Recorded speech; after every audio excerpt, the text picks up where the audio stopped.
Magic നോവലിലേക്ക് ഏവർക്കും സ്വാഗതം. സുധാകർ മംഗളോദയത്തിന്റെ അമ്മ വീട് പാർട്ട് 11. ഈ നോവൽ നിങ്ങൾക്ക് ഇഷ്ടമാകുന്നുണ്ടെങ്കിൽ സബ്സ്ക്രൈബ് ചെയ്യാതാണ് നിങ്ങൾ ഇത് കാണുന്നതെങ്കിൽ പ്ലീസ് ഒന്ന് സബ്സ്ക്രൈബ് ചെയ്ത് ലൈക്ക് ചെയ്ത് ഷെയർ ചെയ്ത് ഹൈപ്പും കൂടി ചെയ്യണേ. ഉണ്ണി മകന്റെ അരികിലെത്തി ആ ചുമലിലേക്ക് മുഖം അണച്ച സുമംഗല ടീച്ചർ. ആകാംക്ഷയിൽ അമ്മയുടെ നേർക്ക് പ്രശാന്ത് കണ്ണുകൾ തിരിച്ചു.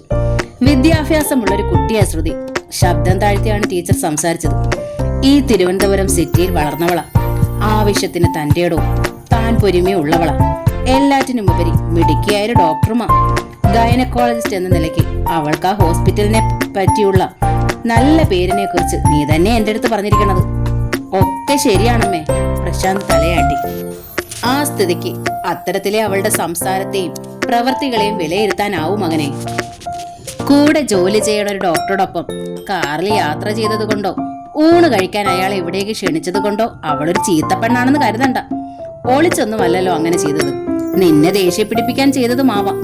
സുലോചന എന്തേലും പറഞ്ഞെങ്കിൽ അത് അവളുടെ നിഷ്കളങ്കത കൊണ്ടാ കുട്ടി. അവളുടെയും ശ്രുതിയുടെയും ജീവിത നിലവാരം കാഴ്ചപ്പാടും വ്യത്യസ്തമല്ലേ. ഒക്കെ ശരിയാണമ്മേ, പ്രശാന്ത് പുഞ്ചിരിക്കാൻ ശ്രമിച്ചു. പക്ഷേ ശ്രുതിയുടെ ഈ ചങ്ങാതി ശരിയല്ല. സുലോചന പറഞ്ഞല്ലേ, അവൾ എന്റെ അടുത്തും അങ്ങനെ പറഞ്ഞിരുന്നു. സുലോചന പറഞ്ഞത് കണ്ണടച്ച് വിശ്വസിക്കണ വിഡ്ഢിയൊന്നും അല്ല ഞാൻ. വീട്ടുവേലക്കാരിയും വിദ്യാഭ്യാസമില്ലാത്തവളുമായതുകൊണ്ട് ആ സ്ത്രീ പറയണതെല്ലാം മണ്ടത്തരങ്ങളാണെന്ന് വിശ്വസിക്കുന്ന മണ്ടനുമല്ല ഞാൻ. എല്ലാ കാര്യങ്ങളും എനിക്ക് എന്റേതായ സ്വന്തമായൊരു ലോജിക്കുണ്ട്. അമ്മയെ പോലെ തത്വസംഹിതകളൊന്നും ഞാൻ കാണാതെ പഠിക്കാറില്ല. ഓരോന്നും വായിക്കുന്നതിനിടയിൽ എന്തെല്ലാം വരികൾക്കിടയിലൂടെ പുതിയതായി തെളിഞ്ഞു വരും. അതുകൂടി പരിഗണിച്ച് ഞാൻ കാര്യങ്ങൾ വിലയിരുത്തും. എന്നാലും ചങ്ങാതി ശരിയല്ലാത്തതുകൊണ്ട് ശ്രുതി ശരിയല്ലെന്ന് കരുതണ്ട ഉണ്ണി. നമ്മളോട് വഴക്കിടുമ്പോൾ പോലും നന്മയുടെ ഒരു പ്രകാശം അവളുടെ മുഖത്ത് ഞാൻ കണ്ടിട്ടുണ്ട്. വളർത്തി വലുതാക്കിയ അച്ഛനമ്മമാരുടെ സ്വാധീനം കുറെയൊക്കെ ഉണ്ടാവാം. എങ്കിലും അവരെക്കാൾ നല്ലവളാണ് ആ കുട്ടി. സുമംഗല ടീച്ചറെ ഒന്ന് നോക്കിയിട്ട് മുറിയുടെ 2 ചാൽ നടന്നു പ്രശാന്ത്. വീണ്ടും അമ്മയുടെ നേർക്ക് തിരിഞ്ഞു. അമ്മയോട് എങ്ങനെയാ ഞാൻ പറയാ? അമ്മയ്ക്ക് എല്ലാവരോടും അലിവ. അതൊരു മോശം കാര്യമൊന്നും അല്ല. എന്നാലും അത്തരം മനസ്സ് വെച്ച് എങ്ങനെ നമ്മൾ ഈ ദുഷ്ടലോകത്ത് ജീവിക്കും? ശ്രുതിയുമായി ഞാൻ യോജിക്കണമെന്നാ അമ്മയുടെ ആഗ്രഹമെന്ന് എനിക്കറിയാം. അത് എന്നേക്കാൾ നിങ്ങളുടെ 2 കുട്ടികൾക്കും ആ ഉണ്ണി ഉപകാരമാവണത്. അമ്മയും അച്ഛനും ഒരുമിച്ചാലേ അതുങ്ങൾക്ക് സന്തോഷം ഉണ്ടാവും. ഏതു അവന്റെ ഉള്ളിലുള്ളതൊക്കെ വെട്ടിത്തുറന്ന് പറയണുണ്ട്. കുട്ടിക്ക് അതിനുള്ള ധൈര്യം ഇല്ലാത്തത് കൊണ്ടാ. അമ്മ ഈ ഫോണൊന്ന് നോക്കൂ. പോക്കറ്റിൽ നിന്ന് മൊബൈൽ ഫോൺ എടുത്ത് പ്രശാന്ത് അമ്മയുടെ നേർക്ക് നീട്ടി. ശ്രുതിയുടെ ആ ഫ്രണ്ട് ഡോക്ടർ സുജിത്ത് അല്പം മുമ്പ് എന്നെ വിളിച്ചിരുന്നു. എന്തിന്? ടീച്ചറുടെ കണ്ണുകൾ മിഴിഞ്ഞു. എത്രയും വേഗം ശ്രുതിക്ക് വിവാഹമോചനം അനുവദിച്ചു കൊടുക്കണമെന്ന് ആവശ്യപ്പെടാൻ. അത് ശ്രുതിയല്ലേ ആവശ്യപ്പെടേണ്ടത്? എത്രയോ മുൻപേ അവൾ അത് ആവശ്യപ്പെട്ടിരിക്കുന്നു. ഞാൻ മുൻകൈ എടുക്കാനെന്നായിരിക്കും. എങ്കിൽ എന്റെ അടുത്ത് പറയാമായിരുന്നല്ലോ അവൾക്ക്. എന്നോട് എത്ര സ്നേഹമായ സംസാരിച്ചത്. അതിന്റെ കാരണം ഞാൻ പറഞ്ഞല്ലോ. ശ്രുതിമോൾ അറിയാതെയാണ് അയാൾ ഇത് ആവശ്യപ്പെട്ടതെങ്കിലോ? അങ്ങനെ ചെയ്യാനുള്ള ധൈര്യം അയാൾക്ക് എവിടുന്ന് കിട്ടി? എന്റെ ഓഫീസിലുള്ള ആർക്കും എന്റെ ദാമ്പത്യത്തിലെ പിളർപ്പ് അറിയില്ല. ദാമ്പത്യം പോലെ സ്വകാര്യമായ ഒന്ന് കുടുംബജീവിതത്തിൽ വേറെ ഇല്ല അമ്മേ. അതിന്റെ അടിയൊഴുക്കുകൾ വരെ ചങ്ങാതിമാരുമായി പങ്കുവെക്കണവരുണ്ട്. അതൊരു നല്ല രീതിയായി എനിക്ക് തോന്നണില്ല. എന്നേക്കാൾ നല്ലൊരു ഫ്രണ്ട് ശ്രുതിക്ക് ഉണ്ടാവണത് എനിക്ക് സഹിക്കില്ല. കാരണം എനിക്ക് അങ്ങനെ ഒരാളില്ല. ശ്രുതിയോട് നിനക്കൊന്ന് ചോദിച്ചൂടെ എന്തേ അയാൾ ഇങ്ങനെ സംസാരിച്ചതെന്ന്? ശ്രുതിയുമായി ഞാൻ ഈ വിഷയം എടുത്തിടാനായാണ് അയാൾ എന്നെ വിളിച്ചതെങ്കിലോ? ഇല്ല, എന്റെ അഭിമാനം എനിക്ക് വലുതാ. എന്ത് വേണമെങ്കിലും അവൾ ഇങ്ങോട്ട് സംസാരിക്കട്ടെ. എനിക്കൊരു ടെൻഷനും അക്കാര്യത്തിലില്ല. എന്നേ അവൾ എന്റെ മനസ്സിന്റെ പടി ഇറങ്ങിപ്പോയി. തിരിച്ചു കയറി വരണമെങ്കിൽ അതിന് ഒരുപാട് കടമ്പകളുണ്ട്. അത് ശ്രുതി തന്നെ തരണം ചെയ്യേണ്ടി വരും. ഒരാണു പോലും ഞാൻ അതിനായി ശ്രമിക്കില്ല. എന്തെന്നാൽ ശ്രുതിയുടെ നഷ്ടം ഈ 10 വർഷങ്ങളുടെ അനുഭവങ്ങളിലൂടെ എനിക്കൊരു നഷ്ടമേ അല്ലാതായിരിക്കണം. പറഞ്ഞ് അവസാനിപ്പിച്ചതുപോലെയായിരുന്നു പ്രശാന്തിന്റെ മുഖം. എന്തെങ്കിലും അങ്ങോട്ട് പറയാൻ ടീച്ചറുടെ വക്കലും ഇല്ലാതായി. അന്ന് രാത്രി അവർക്കൊരു അപൂർവ സന്തോഷാനുഭവം ഉണ്ടായി. അമേരിക്കയിലുള്ള മകൾ ദയയിൽ നിന്നും ദയാപൂർവ്വം ഒരു കോൾ. ഞാൻ ഇവിടെ വന്ന ശേഷം നിന്റെ ഒരു വിവരവും ഇല്ലാതായല്ലോ കുട്ടി. നന്മയും ഒന്നും വിളിച്ചില്ല. അമ്മ എന്തെങ്കിലും സഹായം ആവശ്യപ്പെട്ടാലോ എന്ന് ഭയന്നാണോ? എനിക്ക് ഇവിടെ ഒന്നിനും ഒരു കുറവില്ല മക്കളെ. നിങ്ങളുടെ 2 പേരുടെയും കൂടി ശബ്ദം കേട്ടാൽ മതി അമ്മയ്ക്ക്. ഉണ്ണി എന്നെ സ്നേഹം കൊണ്ട് മൂടുക. ചിറ്റിലശ്ശേരിയിൽ 16 കെട്ടിൽ അമ്മ അനുഭവിച്ച ഏകാന്ത ജീവിതം ഓർക്കുമ്പോ ഞാനിവിടെ സ്വർഗത്തിലാ മോളെ. ഇല്ലത്തൊരറയിൽ തനിച്ച ഞാൻ ഉറങ്ങിയിരുന്നത്. ഇവിടെ മുറിയിൽ എൻ്റെ ഉണ്ണി ഒപ്പമുണ്ട് മോളെ. അതെനിക്ക് സന്തോഷവും സങ്കടവും ഉണ്ടാക്കണുണ്ട് കുട്ടി. ഏതുകുട്ടൻ എന്റെ വയറ്റത്ത് മുഖമണച്ചു വെച്ച എന്നും ഉറങ്ങണത്. ഏത് മുത്തശ്ശിയുടെയും ഭാഗ്യമല്ലേ എൻ്റെ അമ്മൂത്. പെട്ടെന്നാണ് ഫോണിൽ നിന്നൊരു പൊട്ടിക്കരച്ചിൽ. ഏങ്ങലടിച്ച് കരയുകയാണ് ദയ. ടീച്ചർക്കൊന്നും മനസ്സിലായില്ല. തീർത്തും സ്തബ്ധയായി പോയ അവർക്ക് ശബ്ദിക്കാനും കഴിഞ്ഞില്ല. പ്രശാന്തിന്റെ മൊബൈലിലായിരുന്നു കോൾ വന്നത്. ഫോൺ അമ്മയെ ഏൽപ്പിച്ചിട്ട് പുറത്തേക്ക് തുറക്കുന്ന ജനലിനരികിൽ ചെന്ന് നിൽക്കുകയായിരുന്നു അയാൾ. ദയമോളെ. ഒടുവിൽ മകന് കേൾക്കാൻ കഴിയാത്തത്ര ശബ്ദം താഴ്ത്തി ടീച്ചർ വിളിച്ചു. എന്തേ പറ്റിയത് കുട്ടി? ചിറ്റിലശ്ശേരിയിൽ നിന്ന് അമ്മ തിരുവനന്തപുരത്ത് എത്തിയ അന്ന് തന്നെ ഞാൻ അമ്മയെ വിളിച്ചിരുന്നു, നന്മയും വിളിച്ചിരുന്നു. അവിടുത്തെ അവസ്ഥകളൊക്കെ മറച്ചു വെക്കാതെ പ്രശാന്ത് അറിയിക്കുകയും ചെയ്തു. ഞങ്ങൾക്കത് താങ്ങാൻ കഴിയണില്ലായിരുന്നു അമ്മയെ ഞങ്ങൾ കൊണ്ടുപോന്നോളാന്ന് ഞാനും നന്മയെ ആവർത്തിച്ച് പറഞ്ഞതാ. വീടില്ലെന്ന് അവന് വാശിയായിരുന്നു. ശ്രുതിയുമായി വേർപിരിയേണ്ടി വന്നാലും പുത്രധർമ്മം പാലിക്കുന്നു. അതോടെ ഞങ്ങൾ ഒരു തീരുമാനം എടുത്തു. അമ്മയെ കൂടെ കൊണ്ടുവന്ന് താമസിപ്പിക്കും. അനുവദിക്കില്ലെങ്കിൽ ദാമ്പത്യം വേണ്ടാന്ന്. എന്നാൽ എന്റെ ഏട്ടയും നന്മയുടെ ആളും ഒരേ മനസ്സോടെ ഞങ്ങൾക്കൊപ്പം നിന്നു. ജന്മം തന്ന മാതാപിതാക്കളോടില്ലാത്ത എന്ത് കടമയാണ് നമ്മൾ ജനിപ്പിച്ച മക്കളോട് നമുക്ക്? കടം വീട്ടാൻ മനസ്സില്ലാത്തവർക്ക് ധർമ്മം കൊടുക്കാൻ എന്ത് അവകാശമാണെന്നാ എന്റെ ഏട്ട ചോദിച്ചത്. ഫോണിൽ വിളിച്ച് സുഖം അന്വേഷിക്കാതെ നേരിൽ വന്ന് കൂട്ടിക്കൊണ്ടു പോരണേ ഉള്ളൂ എന്ന് ഞങ്ങൾ രണ്ടും ചേർന്ന് അങ്ങനെ തീരുമാനിച്ചു. മോളെ, എനിക്കതിനിവിടെ ഒരു സുഖക്കുറവുമില്ല. ശബ്ദം താഴ്ത്തി തന്നെയാണ് ടീച്ചർ പറഞ്ഞത്. ശ്രുതി ആച്ച ഇപ്പൊ ഒത്തിരി മാറിയിരിക്കണം. എന്റെ ഒപ്പം ശ്രീപത്മനാഭസ്വാമിയെ തൊഴാൻ വരണമെന്ന് അവൾ ഇങ്ങടെ ആഗ്രഹം പറഞ്ഞിരിക്കണം. കല്യാണം കഴിഞ്ഞാ പിന്നെ ഭർത്താവ് ഭാര്യയുടെ സ്വകാര്യ സ്വത്താണെന്ന് ഒരു മിഥ്യാപരിഷ്കാരം കുറെ കാലമായി നമ്മുടെ നാട്ടിൽ നിലനിന്നിരുന്നു. സ്വത്തവകാശത്തിലൊക്കെ സർക്കാർ അത്തരം ചില നിയമങ്ങളും കൊണ്ടുവന്നു. അതൊക്കെ ചേർന്ന് ഉരുത്തിരിഞ്ഞ ദുഷിച്ച മാനസികാവസ്ഥയാ വയസ്സായ മാതാപിതാക്കളെ കുടുംബത്തിന് വെളിയിലേക്ക് വലിച്ചെറിയാൻ പ്രേരിപ്പിച്ചത്. പുതിയ തലമുറയിൽ മാറ്റം കണ്ടു തുടങ്ങി മോളെ. ഉണ്ണി തന്റേടായി നിന്നതോടെ ദാ മുന്നു നല്ല കുട്ടിയായിരിക്കുന്നു. എന്നിട്ടാണോ ആ മുന്നുന്റെ അച്ഛൻ ഇന്ന് എന്നെയും നന്മയും വിളിച്ച് ഞങ്ങൾ ആരെങ്കിലും ഒരാൾ വന്ന് എത്രയും വേഗം അമ്മയെ കൊണ്ടുപോരണമെന്ന് ആവശ്യപ്പെട്ടത്? ശ്വാസം നിലച്ചുപോയി ടീച്ചർക്ക്. നെഞ്ചോട് കൈയമർത്തി അവർ ചുറ്റുമൊന്ന് കണ്ണോടിച്ചു. ജനലരികിൽ നിന്നിരുന്ന പ്രശാന്ത് പുറത്തെ വരാന്തയിലൂടെ ഉലാത്തുന്നത് കണ്ടപ്പോൾ ടീച്ചർക്ക് ആശ്വാസമായി. ഫോണിലൂടെ അവർ മകളോട് കെഞ്ചി. കുട്ടി, ഇതൊന്നും ഉണ്ണി അറിയരുതേ. ഇപ്പോ തന്നെ ശ്രുതിയിൽ നിന്ന് പിരിയാനുള്ള തീരുമാനത്തിലാവൻ. അതിലെന്തേമേ ഇത്ര കുഴപ്പം? നമുക്ക് ചേരാത്ത ഒരാളെ ജീവിതത്തോട് ചേർത്ത് പിടിച്ചു നടക്കുന്നതിൽ എന്തേ ഒരു സുഖം? ഇത് അമേരിക്കയല്ല കുട്ടി. അമേരിക്കയിൽ എന്താ മനുഷ്യത്വത്തിന്റെ ശ്മശാനമാണെന്നാണോ അമ്മയുടെ വിചാരം? നല്ലവർ എല്ലാ സമൂഹത്തിലും ഉണ്ട്, എല്ലാ ഭൂഖണ്ഡത്തിലുമുണ്ട്. എത്രയോ വിശ്വപ്രസിദ്ധ പ്രണയകഥകളും സ്നേഹകാവ്യങ്ങളും ഇവിടെ നിന്നൊക്കെ പിറന്നിരിക്കണം. ഏതായാലും ഞാൻ വന്ന് അമ്മയെ ഇങ്ങ് കൊണ്ടുപോരുക. അപ്പൊ പിന്നെ ഉണ്ണിയോടൊന്നും ഒളിക്കേണ്ട കാര്യമില്ലല്ലോ. അവൻ സമ്മതിക്കണ്ടേ മോളെ? അമ്മ സമ്മതിച്ചാ മതി. മക്കൾ മൂവർക്കും അമ്മയിൽ ഒരേ അവകാശമല്ലേ? ഏതായാലും വയസ്സായ അമ്മയ്ക്ക് തുണയിരിക്കാനുള്ള സൗകര്യത്തിനായി ഞാൻ എന്റെ ജോലി റിസൈൻ ചെയ്തിരിക്കണം. എന്നാലും ഓർക്കാപ്പുറത്തല്ലമ്മേ. അമ്മ തിരുവനന്തപുരത്ത് എത്തിയ ദിവസം തൊട്ട് ഞാനും നന്മയും ഫോണിൽ ചർച്ച ചെയ്യണതാ. ഇതിപ്പോ ഞങ്ങളുടെ കൂട്ടായ തീരുമാനമാ. ആൺമക്കൾക്ക് മാത്രമല്ല, പെൺമക്കൾക്കും മാതാപിതാക്കളെ സംരക്ഷിക്കാനുള്ള അവകാശമുണ്ട്. ഞങ്ങളെ വളർത്തിയതും അമ്മയല്ലേ. സ്വന്തം കാലിൽ നിൽക്കാൻ പോകുന്ന വിദ്യാഭ്യാസവും തന്നില്ലേ. ഉണ്ണിയെ പോലെ നിസ്സഹായല്ല ഞാൻ. നാളെ എന്റെ മക്കളും എന്നെ വീടിനെ വെളിയിലേക്ക് വലിച്ചെറിയാം.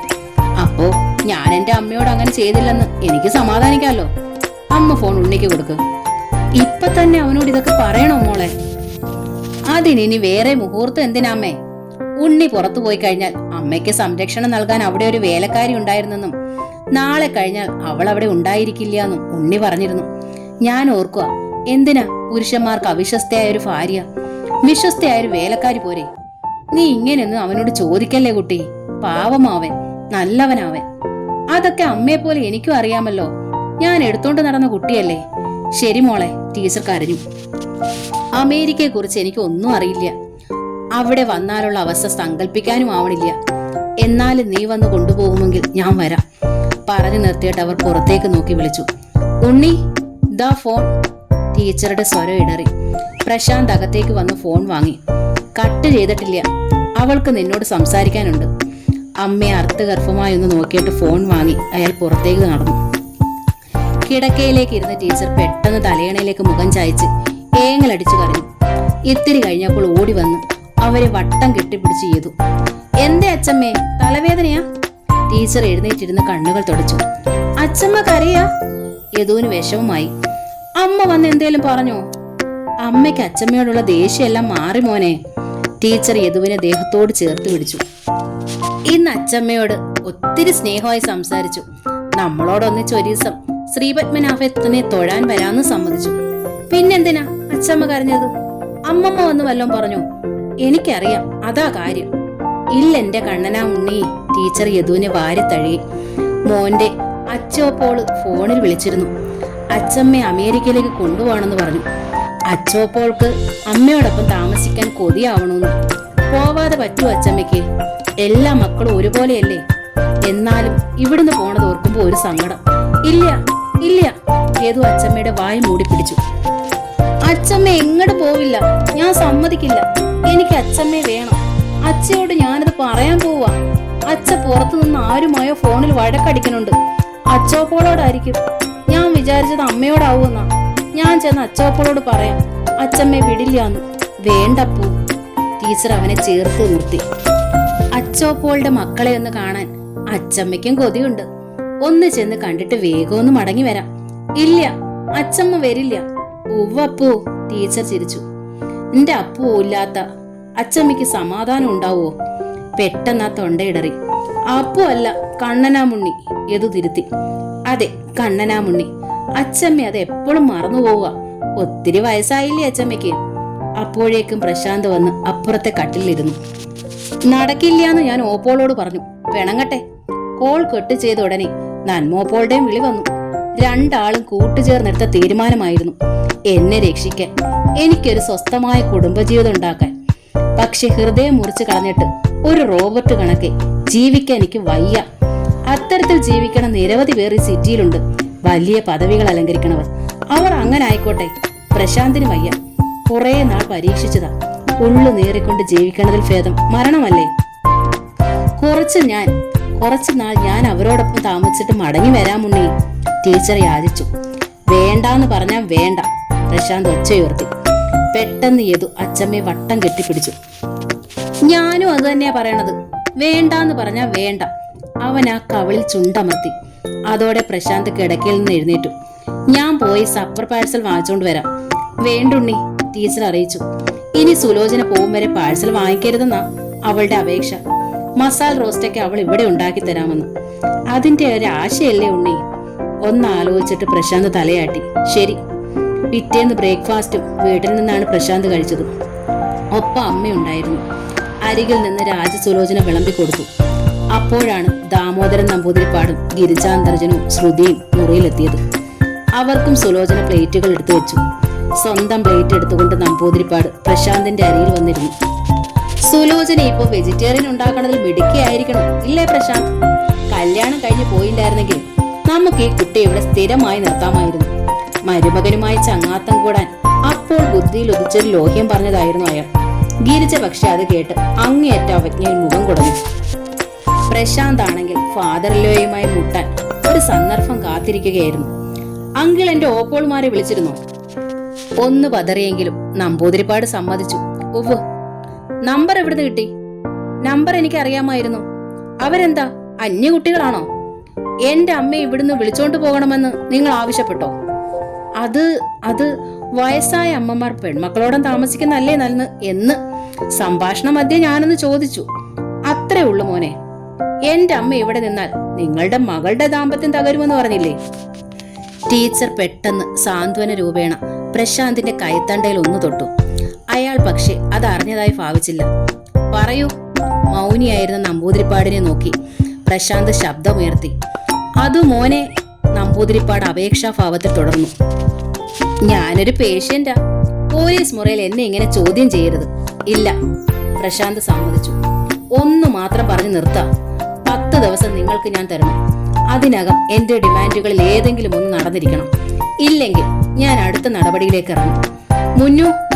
നമ്പൂതിരിപ്പാട് മകളുടെ നേർക്ക് തിരിഞ്ഞു. മോൾ പ്രശാന്തിനോടൊന്ന് സംസാരിക്കൂ. എനിക്ക് അച്ഛനോടാണ് സംസാരിക്കാനുള്ളത്. ശ്രുതി അറിയിച്ചു. പറഞ്ഞ ദിവസത്തിനകം പ്രശാന്തിന്റെ ഡിമാൻഡുകളിലൊന്ന് സാധിപ്പിച്ചു കൊടുക്കുക. അതെ. പ്രശാന്ത് ഏറ്റു പറഞ്ഞു. ഞങ്ങൾ വേർപിരിയാൻ തീരുമാനിച്ചവരാണ്. ശ്രുതിയാണെങ്കിൽ ഒരു പുനർവിവാഹവും തീരുമാനിച്ചു കഴിഞ്ഞിരിക്കണം.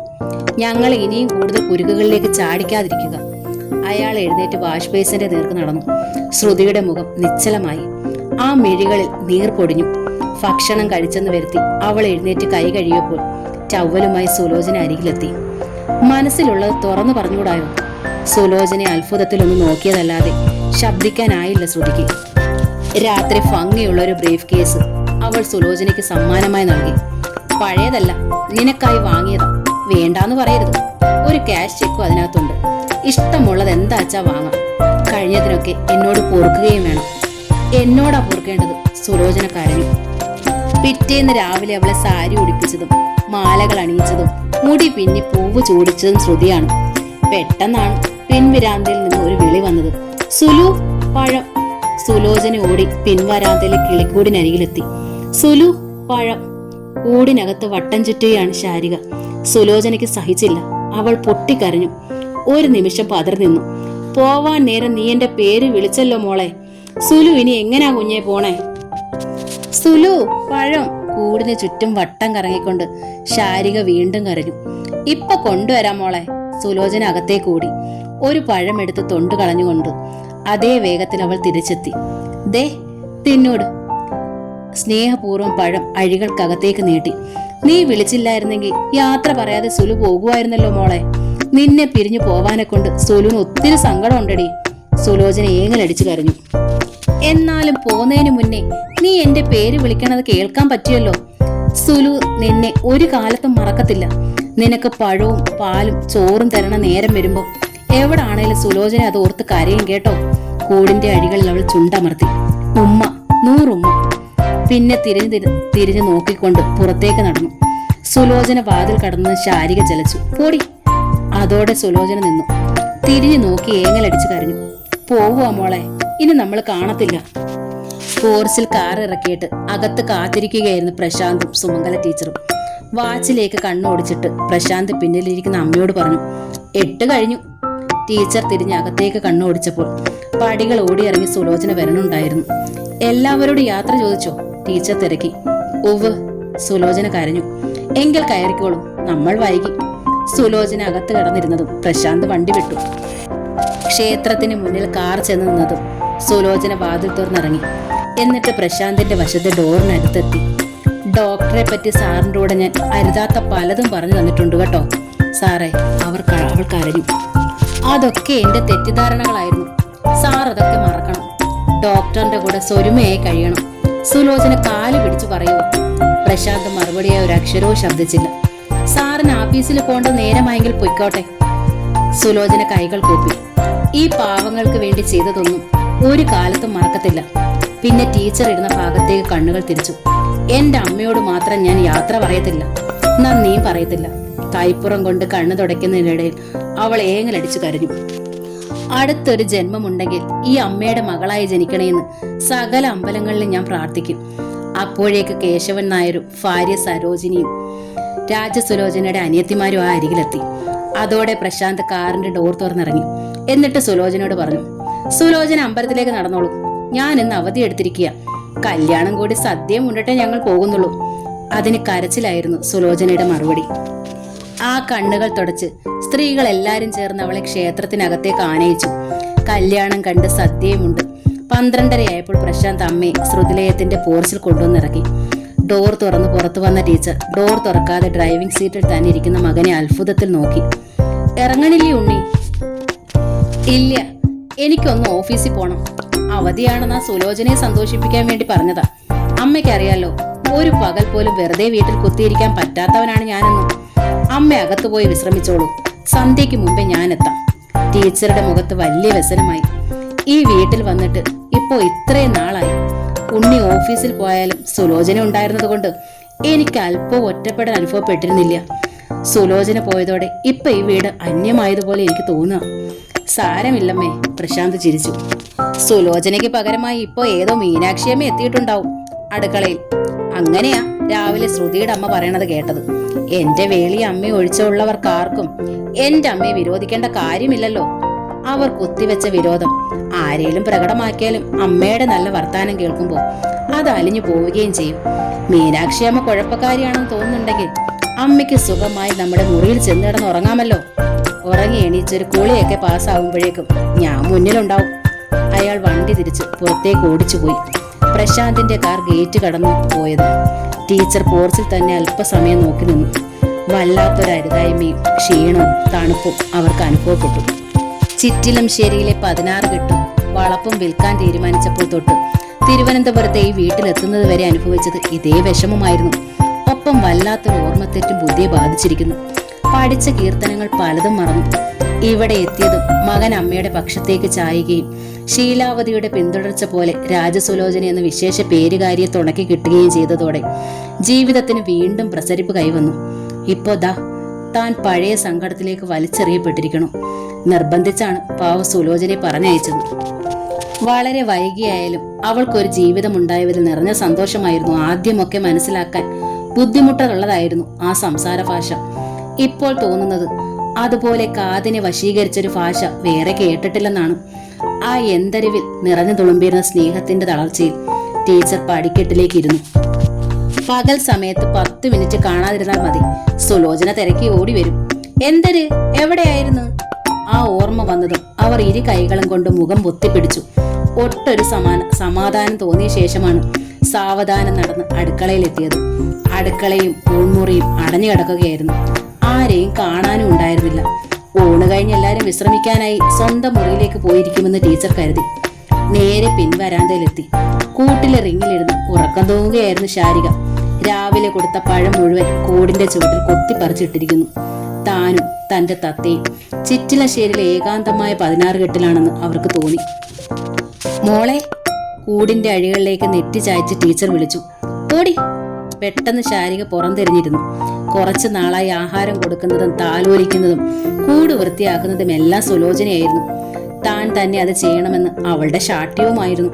സ്നേഹിക്കാനായി മനുഷ്യരായി ആരുമില്ലാത്തവർ വരുമ്പോഴാണ് മനുഷ്യരുടെ മനസ്സ് പക്ഷികളിലേക്കും മൃഗങ്ങളിലേക്കും ചിലപ്പോൾ ദൈവങ്ങളിലേക്കും ചാഞ്ഞു പോണത്.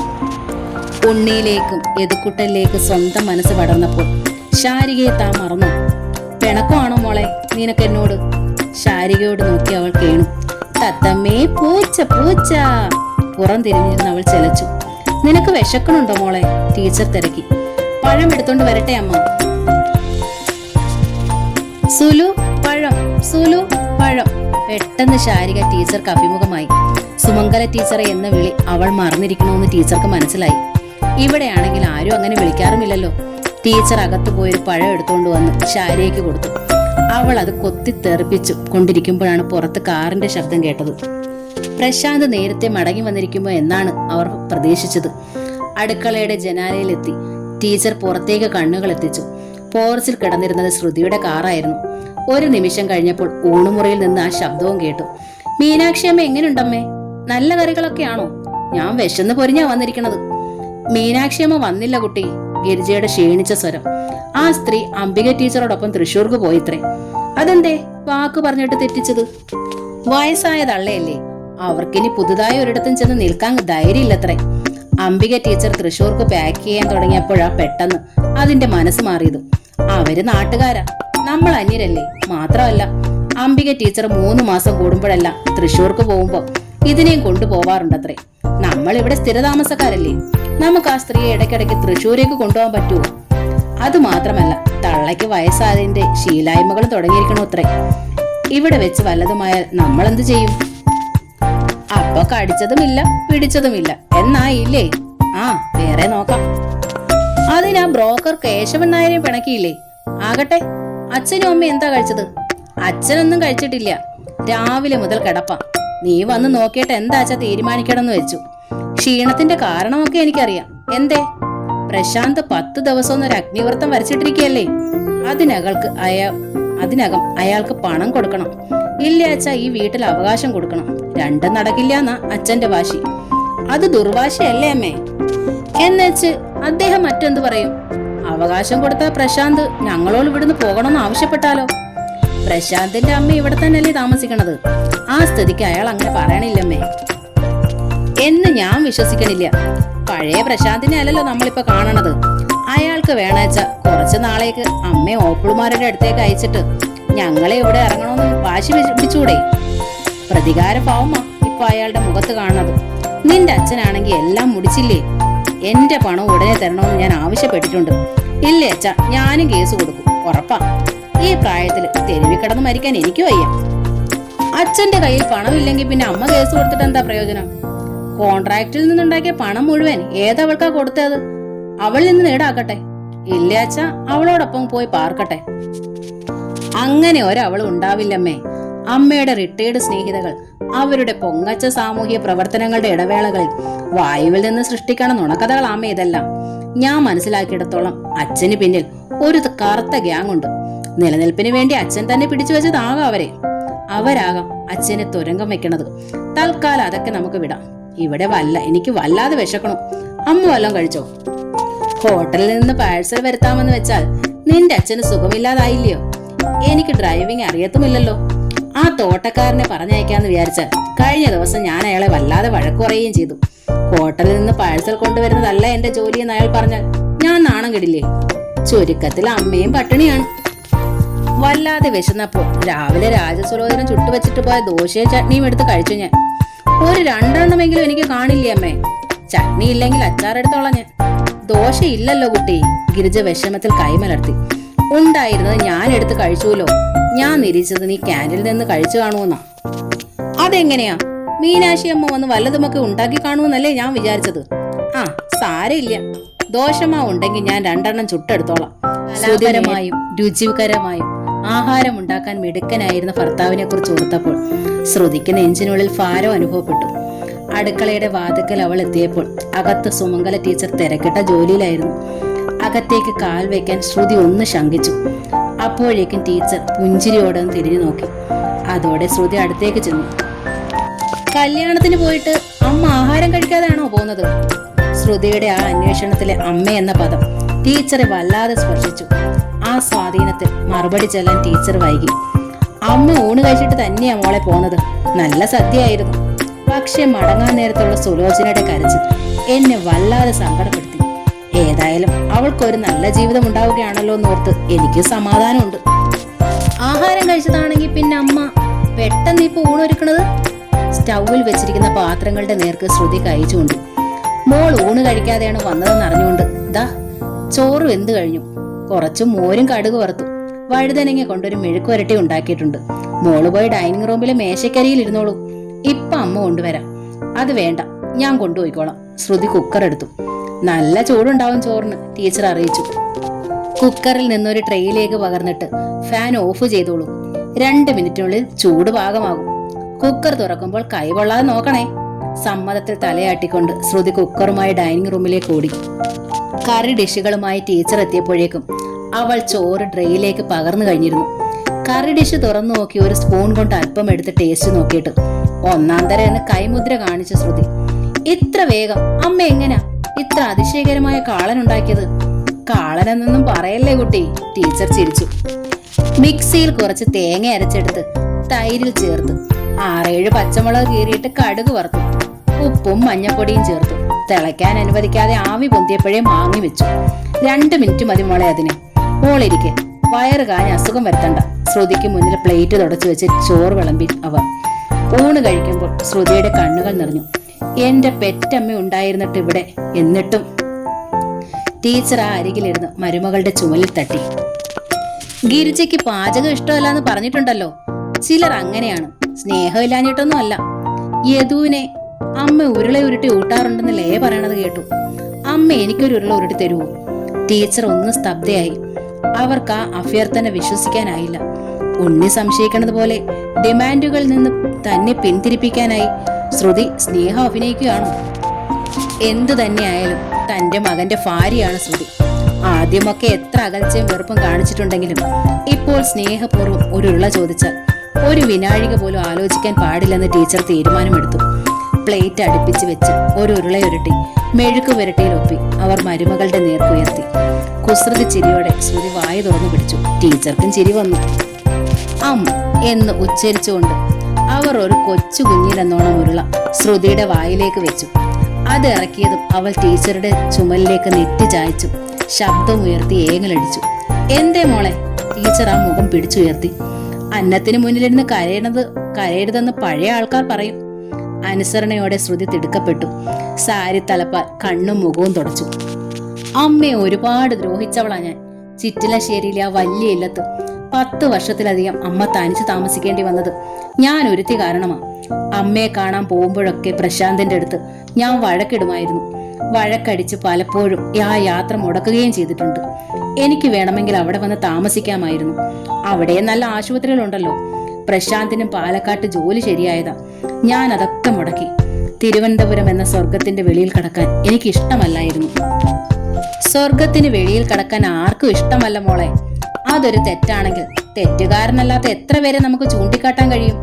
നമ്മുടെ പ്രസിദ്ധ ക്ഷേത്രങ്ങളുടെ എല്ലാം മുൻപിൽ മണിക്കൂറുകൾ ക്യൂ നിൽക്കുന്നവരും നമ്മുടെ വലിയ ആശ്രമങ്ങളുടെ മണ്ഡപങ്ങളിൽ മണിക്കൂറുകളോളം ഭജന പാടുന്നവരും ഭക്തരോ ത്യാഗികളോ അല്ല. അവരും സ്വർഗം കാക്ഷിക്കുന്ന വെറും സ്വാർത്ഥ മനുഷ്യരാ. ഈ ഭൂമിയിൽ ജീവിക്കുമ്പോൾ നമുക്കൊക്കെ വെറും മനുഷ്യനായിരിക്കാനല്ലേ കഴിയൂ.